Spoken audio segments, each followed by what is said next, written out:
Okay, what an ending. What an ending, and what an episode. Definitely so much better than the shit that we had last week, that's for sure. Scion sees the arrival of Connor Kent, who was previously Alexander. It has been confirmed that he is half Lex Luthor and half Clark Kent. I almost felt like I was reading a comic book at times whilst watching this episode, because especially with the whole Connor Kent, Clark Kent, Lex Luthor DNA splitting, mixing it together and creating Connor Kent, all that sort of stuff. Also, if you've read Adventure Comics, when Superboy, after he came back alive in Final Crisis Legion of Three Worlds, there is a segment of where Superboy is ticking off a checklist for both Superman and Lex Luthor.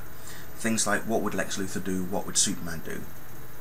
And everything that he did for either father, he ticked off, including the bad things that Lex would have done. And in this episode, it kind of like, I almost felt like that was what was happening.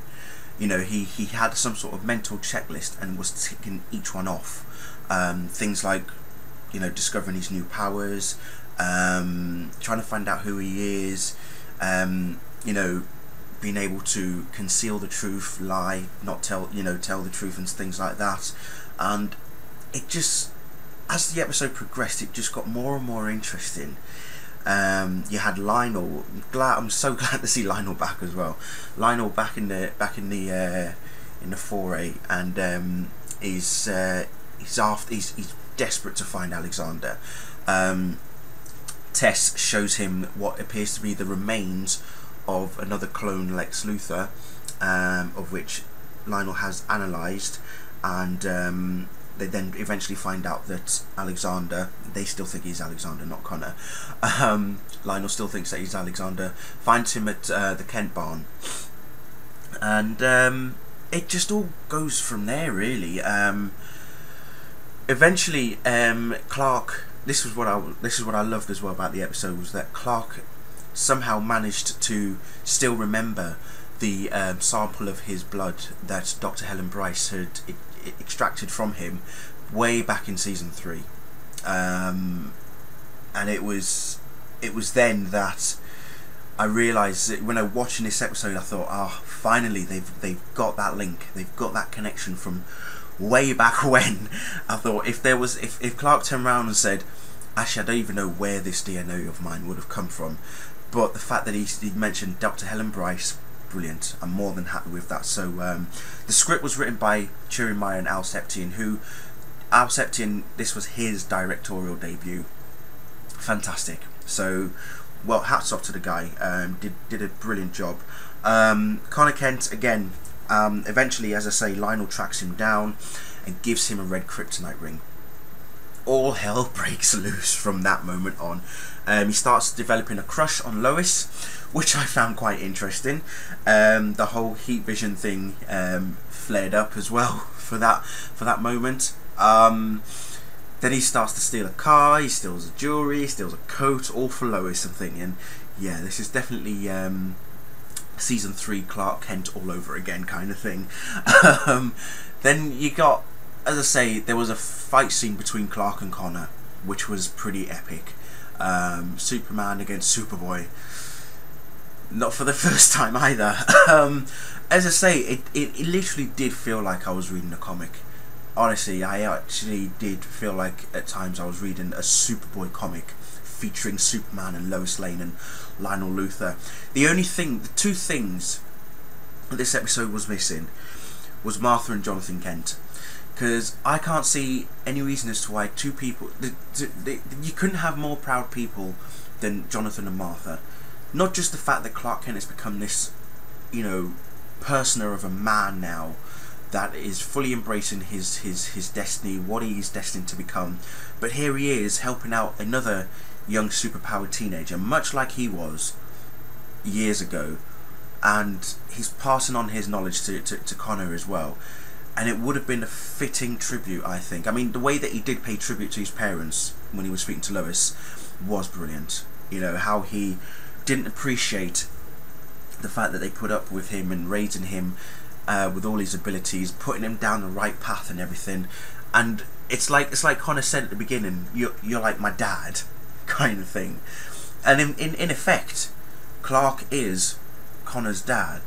You know, as Lois put it, please don't tell me that Connor is the love child of both you and Lex Luthor. Well, sorry darling, but yes he is. And at the end she says that when we have kids, I'm thinking, hate to break it to you Lois, but you guys can't have kids. Not in the proper way that you would want to anyway. So no, as I say, everything about this episode, I couldn't pick anything that was wrong with it. You know, Tess eventually outs Lionel Luthor as a fake from when he gave her up for adoption. He didn't sign the paper, he used his fingerprints. And I thought that was very clever, very, very clever. So she's now regained control of Luthor Corp, but again Lionel coaxes her and, you know, basically says, look, you may be trying to impress Clark, but you're still a Luthor underneath. Don't even think about denying that. That is your true heritage. But again, the end. Yeah. I think I can see where this is going. This could build up into something interesting. You know, this is the thing that we've had this season, is that we've had episodes that have thrown us off where the series should be going. Okay, we've never had one true constant path. Okay, you know, it was all talk about the darkness. It was about Darkseid coming to Earth and everything, and we got a glimpse of him at the end of Lazarus. They've changed him as well. They've now made his eyes red, which is good. Thank you. You know, and then we've had horrible episodes that we dare not talk about. We've had certain episodes that have been awesome. Beacon, Luthor, and Homecoming in particular. Scion is now up there as well. You've had your mediocre episodes, Collateral, and you could put Masquerade. Masquerade was alright, but still. And as I say, with episodes that we dare not talk about anyway, that were pretty crap. And it's like, finally, we're kind of, hopefully now, you know, we're heading down the right path. You know, this is now the final, this is like a cliffhanger, because there's no Smallville now until next month. So we've got to wait a month till the new episode, which is, I think it's, is it Booster or is it Kent? I think it's Kent. It might have been Booster. I heard that the trailer that was, the promo that was released after Scion aired was pretty much a trailer for what's to come from right to the end. So I know there was mention of Booster Gold and Blue Beetle as well. So it'll be interesting to see where this goes, especially with Darkseid now meeting Lionel Luthor. Lionel Luthor from a parallel universe. Do not forget that, people. Not our Lionel Luthor, but other one. Okay, him and Darkseid, not a good combination. That's all I'm going to say. Not a good combination. We already know what this Lionel Luthor is capable of, and you've seen what he's done to Connor, or what he tried to do to Connor. And you know, Connor pretty much embraced his Lex side when he put the ring on, and it was just epic to see that. As I say, I felt like I was reading a comic book. I really did feel like I was reading a comic book. So, hats off to Turi Meyer and Al Septien for the script, and hats off to Al for the awesome directing, for his first directorial show as well. Brilliant, well done. So, all I'm going to say is, on that note, brilliant. Let's just see what happens now. Nice long break, and no, I won't be doing any past Smallville reviews because I really don't have time. Honestly, I don't have the time to do it. So, yeah, we'll see what happens after the restart in April, and then we'll take it from there. Okay, right. Well, it was fun, and I'll see you all soon.